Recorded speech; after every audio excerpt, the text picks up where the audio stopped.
నమస్తే, welcome to our channel. నేను సౌజన్య.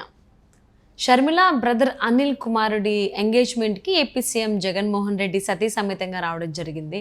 So ఆ కార్యక్రమానికి చాలామంది వచ్చారు, వీళ్ళు కూడా రావడం జరిగింది. బట్ వీళ్ళ రిసీవింగ్ ఎలా ఉంది, వీళ్ళు ఎలా మాట్లాడుకున్నారు ఏంటనేది చూస్తే కొంచెం అనుమానాలు రేకెత్తిస్తున్నాయి. దానికి సంబంధించి ఈ అంశానికి సంబంధించి మనతో మాట్లాడడానికి, వారి విశ్లేషణ మనతో పంచుకోవడానికి ఈరోజు మనతో పాటు ఉన్నారు senior journalist, senior political analyst CS Rao garu ఉన్నారు. వారితో మాట్లాడదాం. నమస్తే అండి. నమస్తే సుజన్య.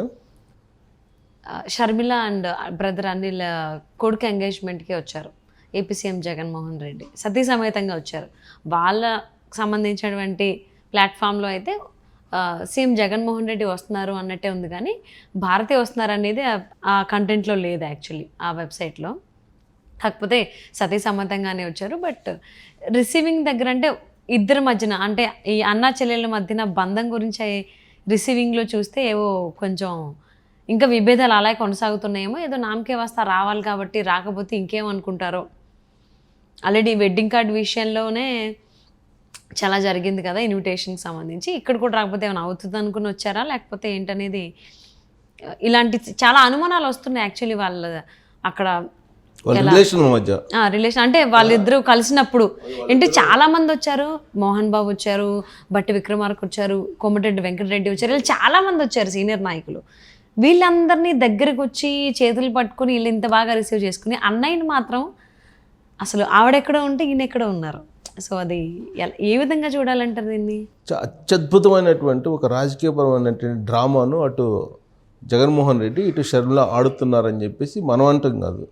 హర్ష్ కుమార్, కాంగ్రెస్ పార్టీకి సంబంధించినటువంటి మాజీ ఎంపీ, ఆయన అన్నారు, మీరు అందరూ మోసపోకండి, మీరు మోసపోతూ ఉన్నారు, జగన్మోహన్ రెడ్డి షర్మిల ఇద్దరు ఒకటే అని చెప్పి ఆయన హర్ష్ కుమార్ చాలా కాలం నుంచి ఈ మధ్యకాలంలో చెప్తున్నారు.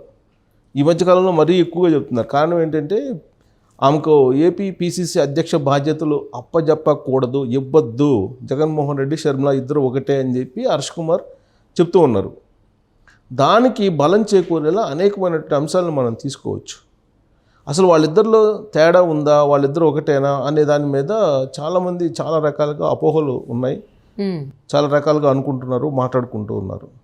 అసలు అన్నా చెల్లెల మధ్య నిజమైనటువంటి విభేదాలు ఉన్నాయా లేవా అనేటువంటి సందేహం ఉన్నప్పుడు రకరకాలుగా చెప్తున్నటువంటి పరిస్థితుల్లో నాకు ఒక సీనియర్ జర్నలిస్ట్గా, నేను నాతోటి పనిచేసినటువంటి ఒక జర్నలిస్టు, అతను వైఎస్ ఫ్యామిలీకి అత్యంత సన్నిహితుడు.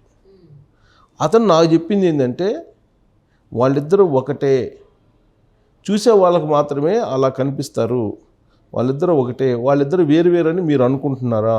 మీ విశ్లేషణలు, మీ డిబేట్లు కూడా నేను చూస్తున్నాను, మీరు కూడా పొరపాటు పడుతున్నారని నాకు అర్థమవుతుంది, మీరు పొరపాటు పడమాకండి అని చెప్పి నాకు ఇటీవల నేను సంక్రాంతికి విలేజ్కి వెళ్ళిన సందర్భంగా అతను ఫోన్ చేశాడు. నాకు ఫోన్ చేసి నాకు చెప్పినటువంటి మాట అది.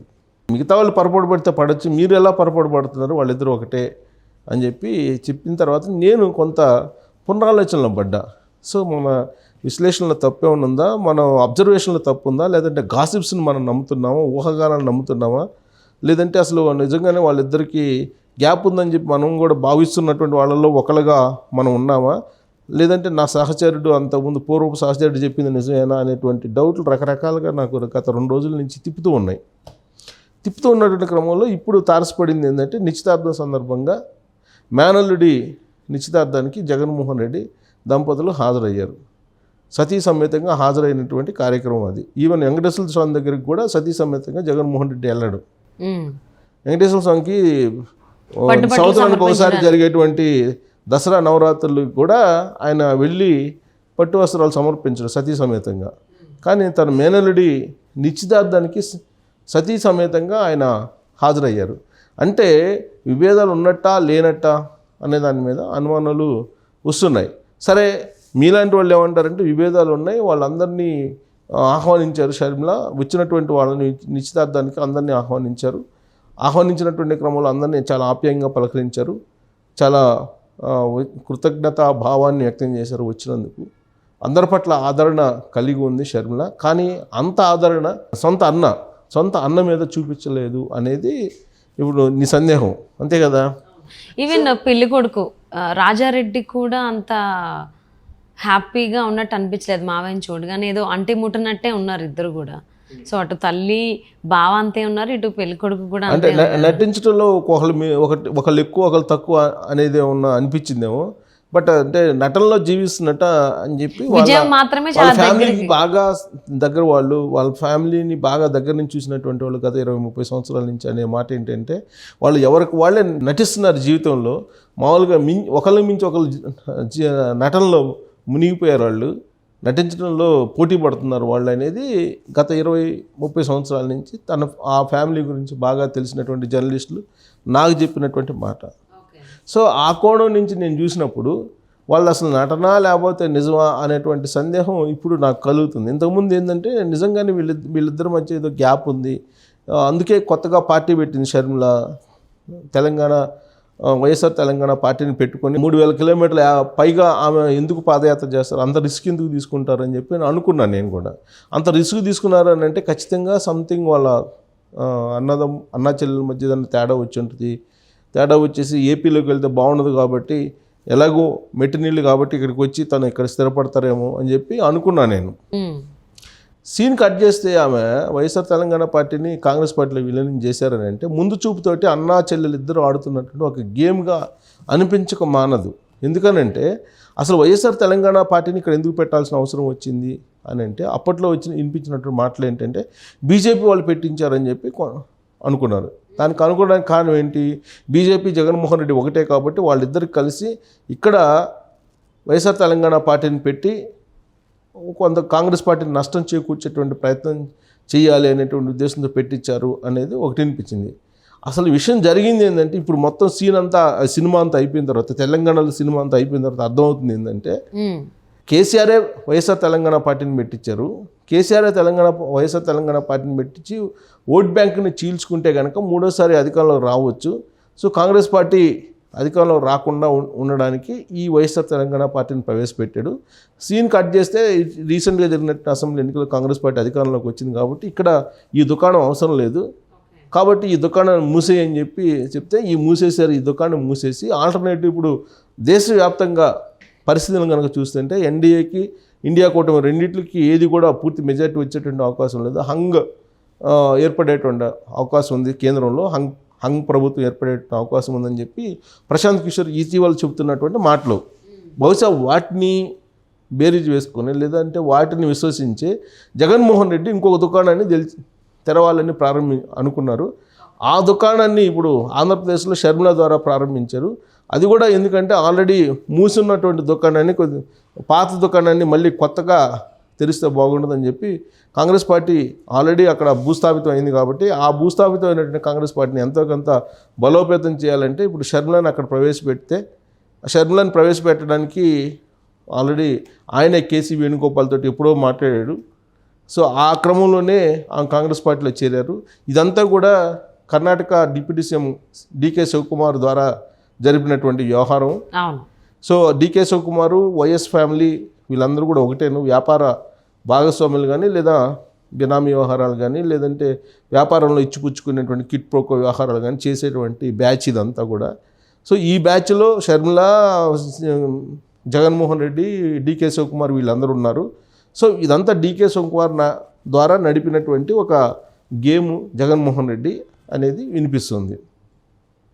సో దాంట్లో భాగంగానే ఆంధ్రజ్యోతిని ఉపయోగించుకున్నారు, ఆంధ్రజ్యోతి ఛానల్ని ఉపయోగించుకున్నారు. ఫస్ట్ షర్మిల వచ్చింది, లీకులు కూడా ఆంధ్రజ్యోతి పేపర్కి ఇవ్వడం జరిగింది. నిజంగా నమ్మారు అందరూ.